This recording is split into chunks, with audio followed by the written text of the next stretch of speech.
That's why I cut, the video off. I'm trying to save on bandwidth, and we found out that I don't know if I told y'all this, but we found out that the Polycom camera / microphone was not rebooting with the system. So it was building up with RAM memory, and that might be why. So you let me know, are we having any freezing points or any problem with my audio? Yeah, I think that's what it was. It was filling up with RAM, and I think not. Yeah. Okay, so far so good. Good. So here we go.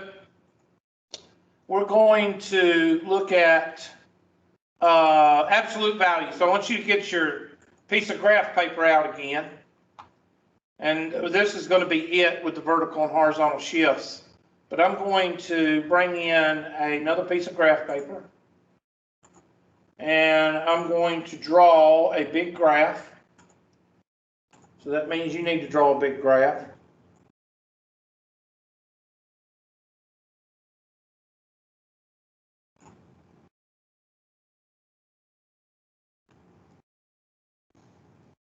Now, the reason we're doing this is because this is kind of setting it up for you in other classes. And we're going to, the first thing I want you to draw in black is y equal, or f of x, equal to the absolute value of x.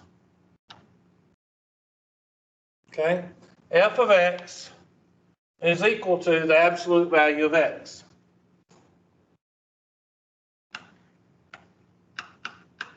-2, -1, 0, 1, and 2. 2, 1, 0, 1, 2. You have a working -2, +2, -1, 0. And of course, it looks like a V. So now, I want you to take and we're going to use a different set of colors. They are not supposed to coincide with the parabola. This is totally different. So if I use different colors than I used last time, it's not a big deal.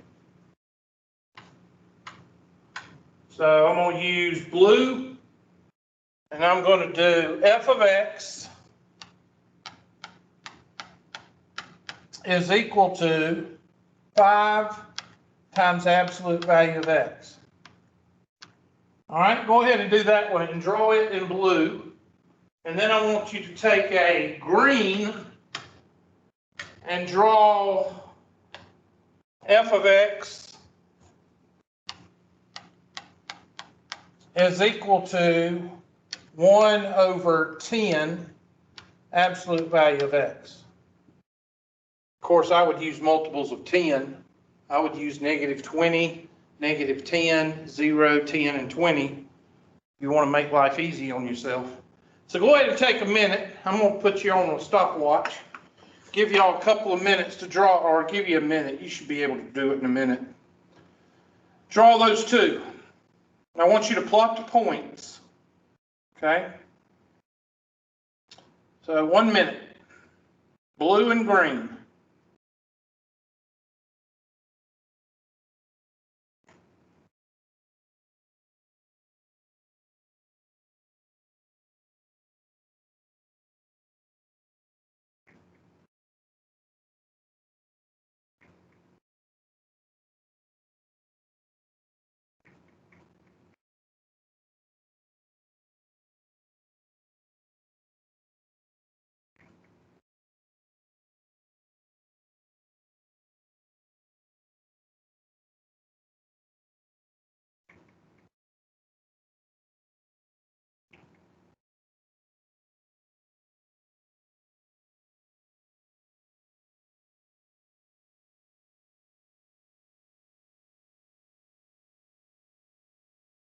Okay, so that's about a minute.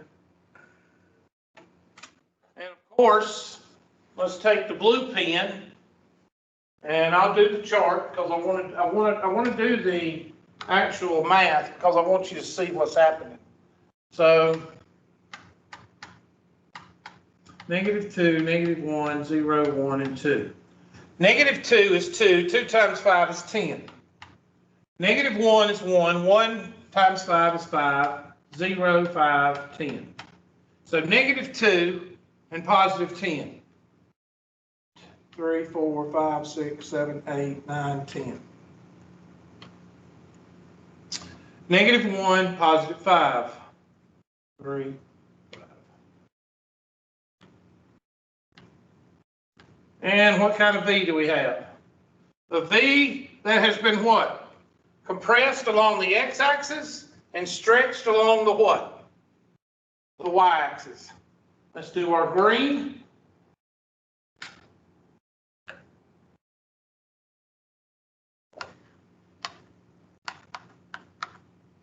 So let's do -20, -10, 0, 10, and 20. So 20 divided by 10 is 2. 10 divided by 10 is 1, 0, 1, 2. So -20, 1, 2, 3, 4, 5, 6, 7, 8, 9, 10, 11, 12, 13, 14, 15, 16, 17, 18, 19, 20, and 2. -10, 1, 2, 3, 4, 5, 6, 7, 8, 9, 10, and 1, 0, 1, 2, 3, 4, 5, 6, 7, 8, 9, 10, 11, 12, 13, 14, 15, 16, 17, 18, 19, 20. And what happens to the V or the green line? It is stretched along the x-axis and compressed along the y-axis. So again, we see that A, and if we did a red one, if we did f of x is equal to negative absolute value of x, then we would get the black going upside down. The negative is outside of the absolute values. So once again, we see that A, which is the coefficient of the function, gives us orientation.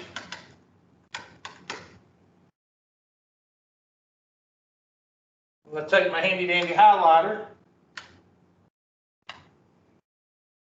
and you'd be surprised on how many people are going, God, I've never noticed that.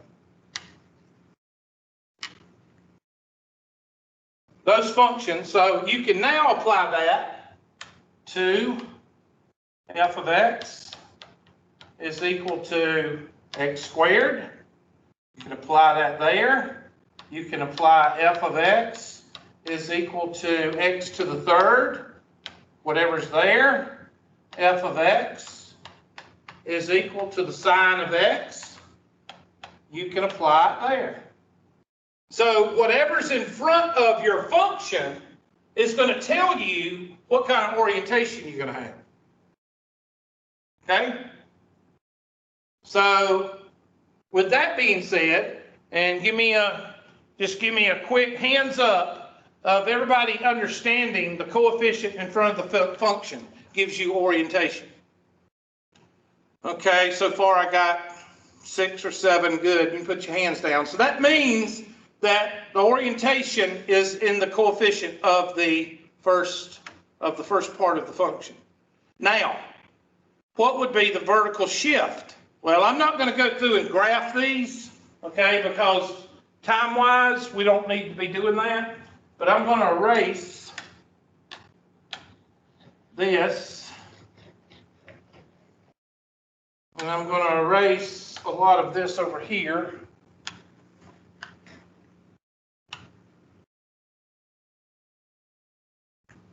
Okay, and how would the vertical and horizontal shift look? Well, if the number is attached to the x, it is the horizontal shift. So that would be, and I'll write it in a different color. Let's go with magenta. F of x is equal to, let's go with 5 absolute value of x plus 2 close. Okay, so there we have a horizontal shift of 2 to the left, because the 2 is attached to the x. Well, what would be the vertical shift? Well, the vertical shift would not be attached to the x. And we'll use orange. F of x is equal to 5 times the absolute value of x plus 2 plus or minus 3. And that is your vertical shift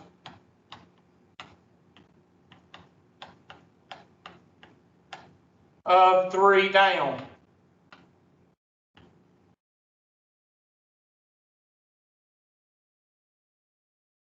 So the conclusion is, if the number is attached to the x, meaning that it's within the function, then that's the horizontal shift. If the number is outside the function,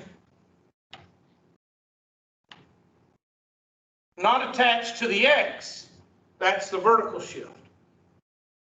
Show of hands on those that understand. Okay, does anybody have a question so far? I mean, of what we're doing. So you should be able now, with the family of graphs, a vertical and horizontal shift, and the orientation, it's kind of hard to do the orientation by eyesight, but at least the vertical and horizontal shift, you should be able to draw a graph based on the vertical and horizontal shift and the family of graphs. And you should be able to write an equation with the family of graphs and the vertical and horizontal shift on a graph. You should be able to write the equation. Granted, that orientation is kind of hard to discern unless you actually have some numbers, okay? The orientation, the how wide something is and how narrow something is, that's kind of hard to discern, all right? So, okay, now let's take another example, and this time we're not going to draw the different colors. We're going to actually just, let's see, I don't want to erase the whole, well, it's going to erase the page. Yep, no it ain't, good. Okay, so I want you to graph f of x is equal to 1/3 x minus 2 to the third power plus 6. And I want you to graph it with relation to the parent graph. With relation to the parent graph. And what is the parent graph? The parent graph is f of x is equal to x cubed.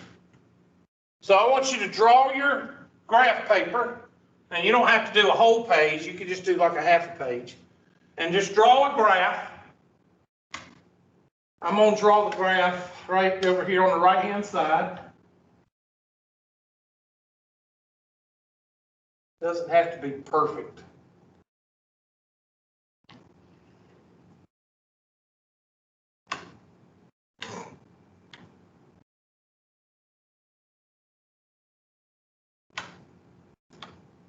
And remember, the parent graph of x cubed looks something like that. This is a test question I'm showing you in a homework problem. Now I want you to graph in a different color. I want you to graph the 1/3 x minus 2 cubed plus 6. I want you to graph that on that same graph with that black graph. I want you to do a different color. I'll give you 30 seconds to do that.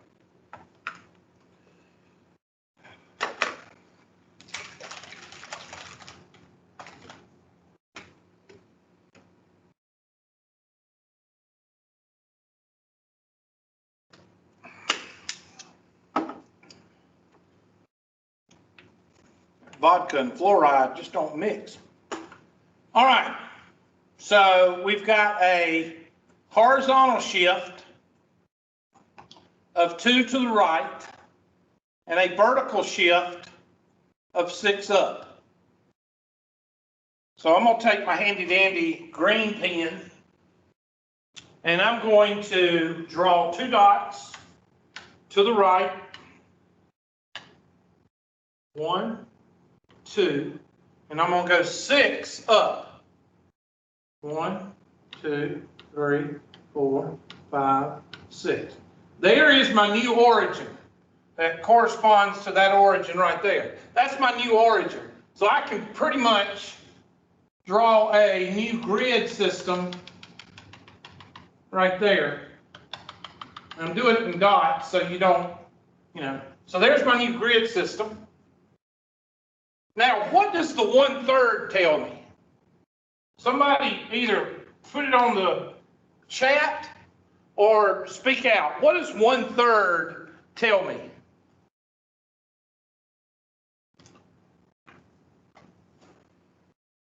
What are y'all talking about? Why would you do that to yourself? What are y'all talking about? Y'all leaving the class out. What does the 1/3 tell us? Well, Hubert, it tells us the orientation. That's good, class. That's good. I'm glad that y'all are interacting with me. Appreciate it. Okay, tell me a little bit more. Good. Thank you, Mr. Mulata. It's going to be stretched on the x-axis and compressed on the y-axis. So it's going to be wide. So how do I do? If I take a balloon and I stretch it on the x-axis and compress it, it's going to make it flatter and squattier, isn't it? So you can take that green pen and you can kind of draw a squattier, maybe a flatter, like that. And that, and it's a sketch, it's not anything in concrete, okay? But you should, if you're saying to yourself, okay, I understand what he's talking about. I understand that he's moving it to, that's always the opposite. The horizontal shift is always the opposite. He's moving 6 up, and that's my new origin. And then I just take that black line and I pull it up here and I stretch it along the x-axis and I compress it and makes it wider. If you understand what I just said, then you've got 2.3. Okay, that's 2.3. Now, we're predominantly going to be working with quadratics, okay? And I'm going to tell you this because I'm showing you where we're going for chapter 3. Because chances are, everybody write this down, we're not going to have the unit 1 test, the chapter 2 test, we're not going to have it right now. We're going to move into chapter 3, and we're going to have a chapter 2 test and a chapter 3 test together. Oh my God, you're crazy. Can anybody think of why I'm doing that? Can anybody think of why? Because I'm Russian, or because I'm conspiring, or what? Somebody tell me why I'm doing it. Way to go, Mr. Parisi. They are both related. And if you can do the chapter 3 work, then you can just bypass the chapter 2 test, because the chapter 2 test will be easy for you. Okay? So my ultimate goal is to get you ready for chapter 3, completing the square. And I'm going to show you what I'm talking about here in just a second. So let's clear the, and this is, I'm going to clear the page, and what I'm going to show you is where we're heading with this material, okay? Let's see, how's the best way to put this? Okay. Put in the top left-hand corner for your information, chapter 3, because I don't want anybody to think this is going to be on the chapter 2 test. It's not. It's going to be on chapter 3 test. But I'm showing you where we're heading with this. Some of you already know because you've done completing the square before. Okay. So here I'm going to put in the top left-hand corner for your information for chapter 3. In other words, we are heading to this with what I'm going over right now. Okay, you'll see this when I get through with this little presentation. You'll say, okay, I see where he's going with this. So and when we're mostly going to be dealing with quadratics, and we're mostly going to be dealing with completing the square. Okay, so if you didn't learn completing the square, you better learn it, because that's all I'm going to use. Okay. And you're going to need it in calculus. So I'm given a function, and this is what we're going to learn in chapter 3. This is what I'm going over right now. We're going to learn in chapter 3. F of x is equal to x squared plus 6x minus 2. Okay, so I want you to write that down. And of course, it's not factorable, because 1 times 2 will never give you a 6 if you add them together. So you're going to have to use another method. You can't use shortcuts because you can't take the square root of 2. So you quit because you can't do it. And you say, cannot be done. No. What you do is you say, I'm going to use completing the square. So I set the y equal to 0 because I want to find my x-intercepts. So 0 is equal to x squared plus 6x minus 2. I rewrite it. X squared plus 6x minus 2 is equal to 0.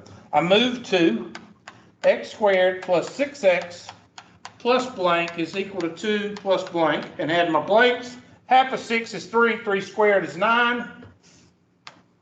And we get x, shortcut number 1, is equal to 11. And then I rewrite this as f of x is equal to x plus 3 quantity squared minus 11. Somebody tell me what I have right here. Forget what I just did on the left side, because we haven't done that yet. What have I got on the right-hand side over there? Somebody tell me. Just put, there's 3 things you can type in. What have I got? That means y'all want to be interactive now. It means either type or talk.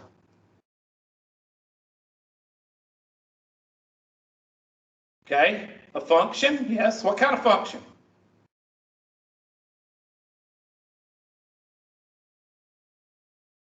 Good job, okay? Horizontal, vertical shift, you see it. Okay, what kind of function do we have? Somebody tell me what kind of function we have. Quadratic, what kind of graph? Tell me what kind of graph from your parent graphs.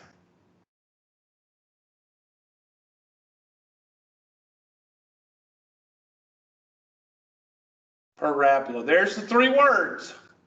It's a parabolic function with a vertical shift of 11 down and a horizontal shift of what? 3 to the left. Now do you see where this is heading? Raise your hand if you see where this is heading.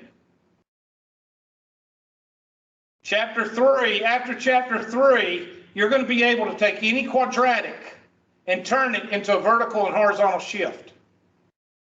So that's why you got to know vertical and horizontal shifts before we do the quadratic. And that's why I give y'all the chapter 2 and chapter 3 tests together.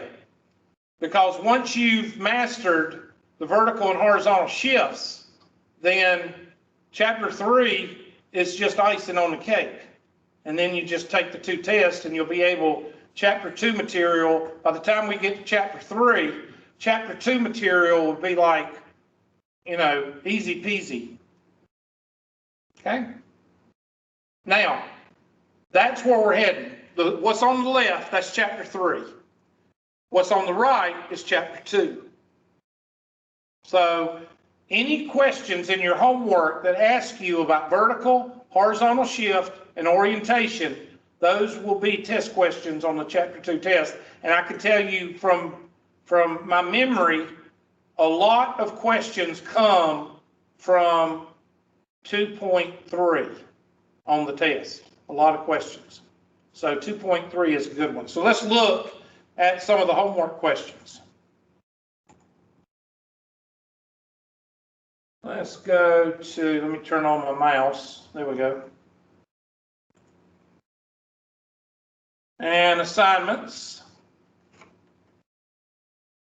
And 2.3.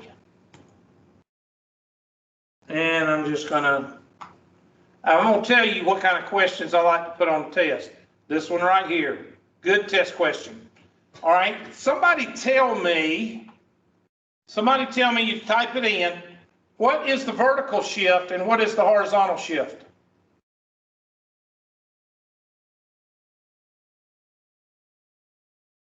You got to tell me if it's up, down, left, or right.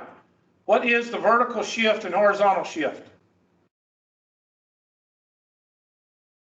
Left 3, up 3. That's half right.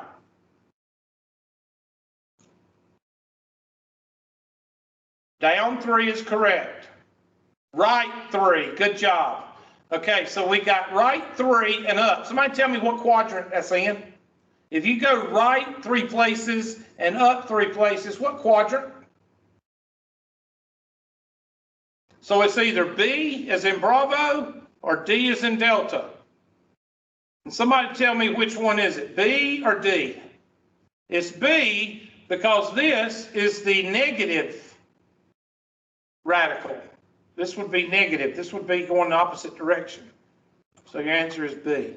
Now, that's not difficult work. Check answer. We got it correct. All right, here's one. Try that one. You got to rewrite it because nobody writes the function 5 minus square root of x. Nobody writes it like that. It'd be negative x plus 5. So the 5 is not in the function. The 5 is outside the function. The function is the square root of x. The 5 is not under the radical. So somebody tell me what the 5 is. Is it a vertical shift or is it a horizontal shift? Vertical. Why is it vertical? I want somebody to tell me.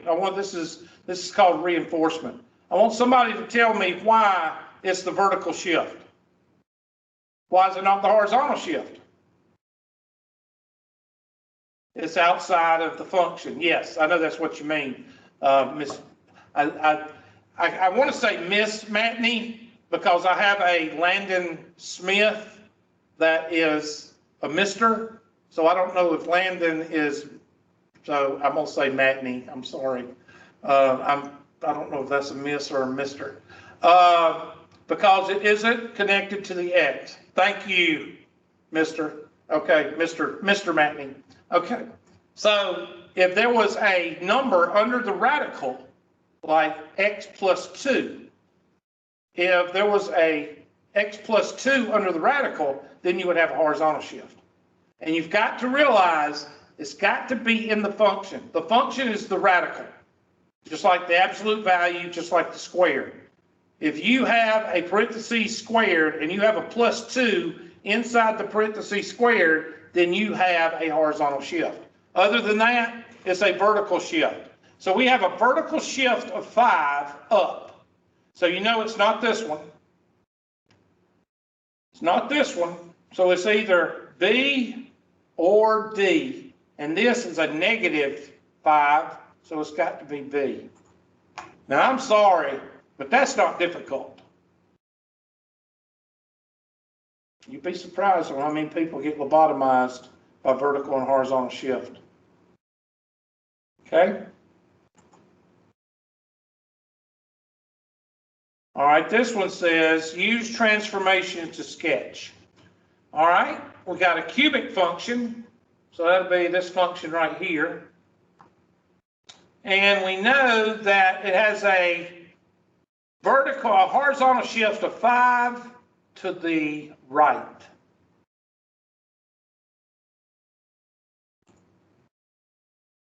Okay, so we just leave it right there. Now, horizontal shift. Where's the horizontal shift? There it is. And put 5. I'm trying to get there. 5. Really? 5. And that should be enter. There we go. There's no orientation. There's no vertical shift. So save and answer. And you feel good about yourself. Let's see. This is a cubic function, so it's a cubic function. And I'm just going to hit that. And then it's a 6 to the left. So that'll be -6. Oh, -690. That ought to work out real well. And then we have a reflection around, let's see, that would be a negative, so it would be a flexion around the x-axis. I'm pretty sure, right? Yeah. Yeah, I think that's right. Check answer. Excellent. And that negative, where's that negative right here outside, flips it this direction. And I like to put a bunch of these type questions, these 4 questions that I just went over. That one, or not that one, but that one, that one. Let's see what comes before it. Okay, these are some easy peasy things. I'm not going to put those on the test. Here's one. This could be on the test. Use the transformations of graphs to sketch the graph of blah, blah, blah, blah. Check by graphing an appropriate viewing, whatever. X squared minus 3. So x squared, I do not like this question, okay, because it's misleading. X squared minus 3. So we've got a vertical shift of 3 down.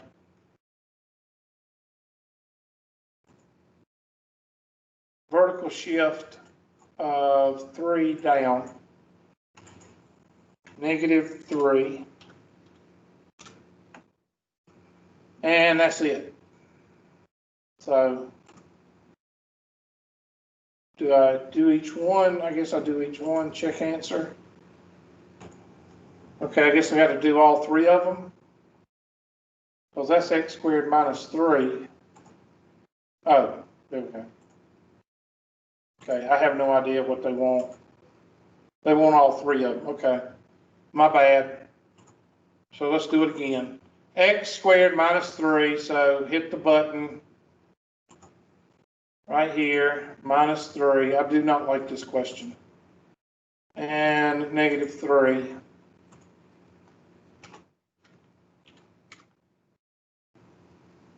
And that's it. Now I want to do another one.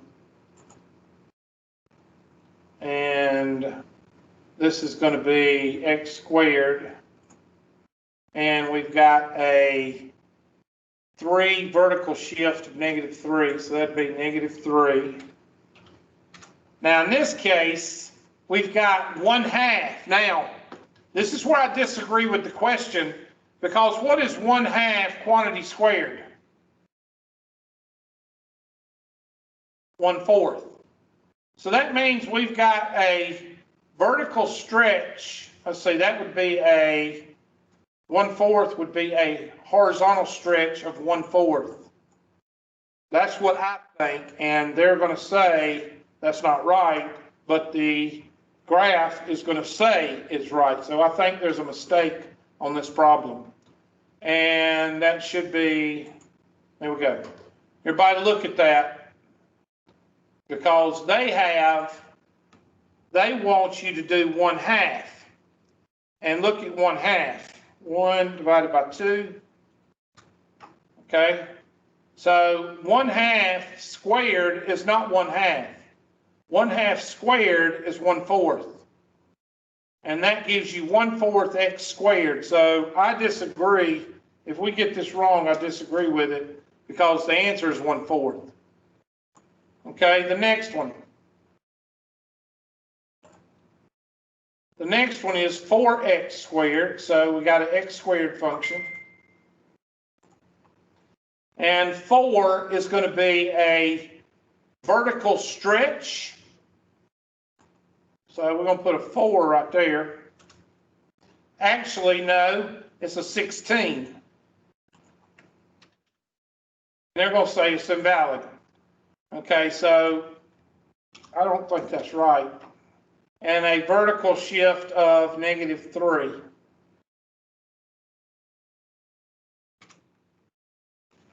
Okay, now that's my answers, and I stand beside them because if you was to expand this, it would be 1/4 x squared minus 3, and this would be 16x squared minus 3.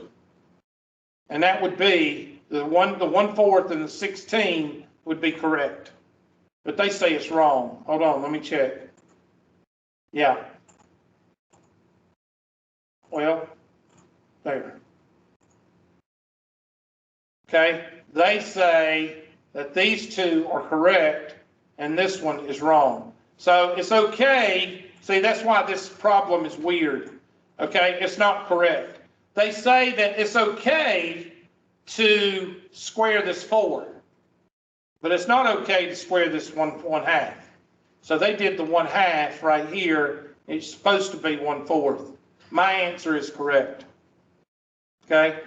Please tell me you understand where they went wrong. They're supposed to square the 1/2 and square the 4. They did square the 4 right here. You see that? They squared the 4 right there, but they didn't square the 1/2 because this is 1/4. Does everybody see that? Or somebody see that? Give me a hand raise. Okay, you might need to, okay, some of y'all see it. You might need to mark this problem, 2.3. And what I would tell you, well, you could send it to the publisher because it's not correct. What they're wanting you to do to get this answer correct on the homework is graph 1/2 x squared. But when you get to this one, you don't graph 4x, you graph 16x here. So do it here, but don't do it here. You can't do that. The correct answer is 1/4 x squared minus 3 and 16x squared minus 3. Those are the correct answers. Their graph is 2/3 correct. This parabola is correct. This parabola is correct. This parabola is incorrect. And I've sent it to them, but they've never fixed it. And they've never replied to me and said that it was correct or wrong or whatever. So I don't know why they won't change it. Do they give you one of those? Okay. This one might be a little bit better. And I'll shut up after this one. So, because I got people running in here with masks and gowns on in the next class. Square root of x, then what does that mean? That means a horizontal shift of 3 to the left, and then a horizontal shift of 3 to the right. So where is, I guess this is the first one, where is the square root of x? That's C. This is a good test question. Where is the horizontal shift of 5 to the left? Well, it's either B or D because the square root function is not a parabola, so it's B. And what about 5 to the right? Well, it's not A, and it's not D, and that we just said was the last one, so it's got to be Charlie. So 2.3 is not a big deal. So make sure you finish up 2.3. Now, do I mean that you have to have it finished by Wednesday? No. Have it finished except for the questions that you don't understand. And right now, the only one that you might have trouble with is this one. And again, graph this one, but square this one and graph it. So graph x squared minus 3, graph 1/2 x squared minus 3, but graph 16x squared minus 3 on this one. So square this one, but don't square this one. That's how you get this one right. Is it right? It's 2/3 right. That should be 1/4. And I go over it 2 or 3 times because I don't want you to get stuck on it because it's an incorrect problem. Capiche? All right. Let me get to the handy dandy attendance tracker before everybody comes in with 6%. Hold on just a second. I'm going to stop the recording.